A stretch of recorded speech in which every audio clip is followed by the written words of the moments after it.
안녕하세요. 그때 그 날씨 이세나입니다. 주말 잘 보내셨나요? 지난 주말에 전국적으로 비가 내리면서 메말라 있던 대지를 적셔줬는데요.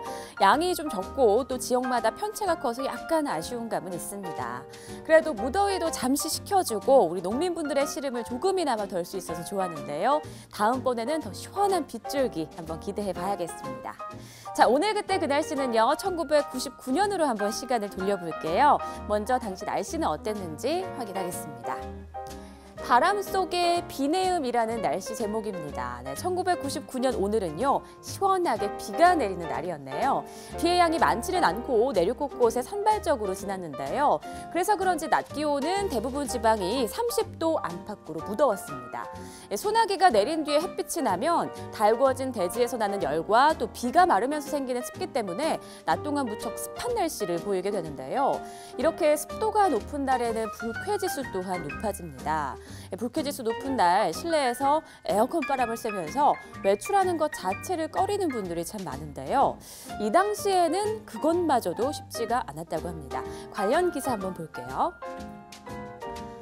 올해도 IMF 냉방, 찜통 근무 여전할 듯이라고 나와 있습니다. IMF의 여파가 아직 가시기 전인 1999년, 가정뿐 아니라 회사에서도 허리띠를 졸라매는 곳이 많았습니다. 여러 가지 방법 중에 가장 현실적으로 실천할 수 있는 것이 바로 전기 절약이었는데요. 전력 소비의 대부분을 차지하는 냉방비를 줄이려는 운동을 정부 차원에서 실시를 했습니다. 실내 온도를 27도 정도로 맞춰서 전기 절약은 성공할 수 있었지만 찜통 더위로 일의 효율이 떨어진다는 반대 의견도 만만치가 않았는데요. 올해도 이런 논쟁은 계속될 것으로 보입니다. 특히 공공기관을 중심으로 실내 온도 26도 이상 지키기 운동이 계속되고 있는데 절약과 건강, 또 일의 효율까지 모두 잡을 수 있는 방법이 좀 있었으면 좋겠네요. 자, 다음 기사로 넘어갈게요. Y2K에 대비 식품 현금을 준비해둬야 10명 중 5명꼴로 응답했다라는 제목입니다. 1999년은 이 새천년을 앞두고 밀레니엄 버그로 인해서 세상에 큰 혼란이 올지도 모른다는 각종 소문이 난무하던 때였습니다. 정부의 대책 발표에도 불구하고 국민들의 불안감은 계속 커져가는데요. 그 사실을 이렇게 한눈에 보여주는 설문 결과가 나와 있습니다. 국민의 절반이 사회적 혼란에 대비해서 식량이나 현금을 준비해야 한다라고 답한 건데요.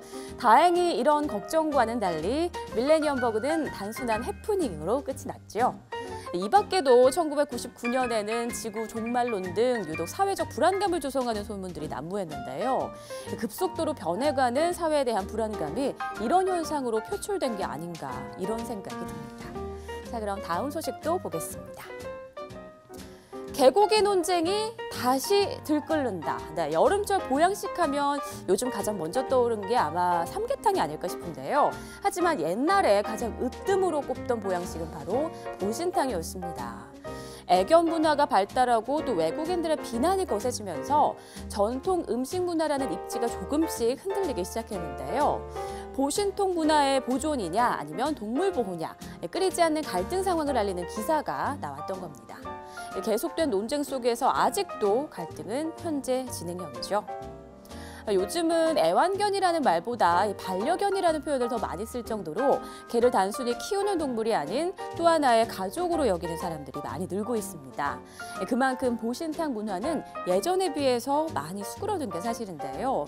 이 두 입장을 완벽히 만족시키는 대안을 찾긴 힘들겠지만 해묵은 논쟁을 마무리하고 이 애견 문화와 고유 문화의 접점을 찾는 현명한 선택이 필요할 때가 아닌가 싶습니다.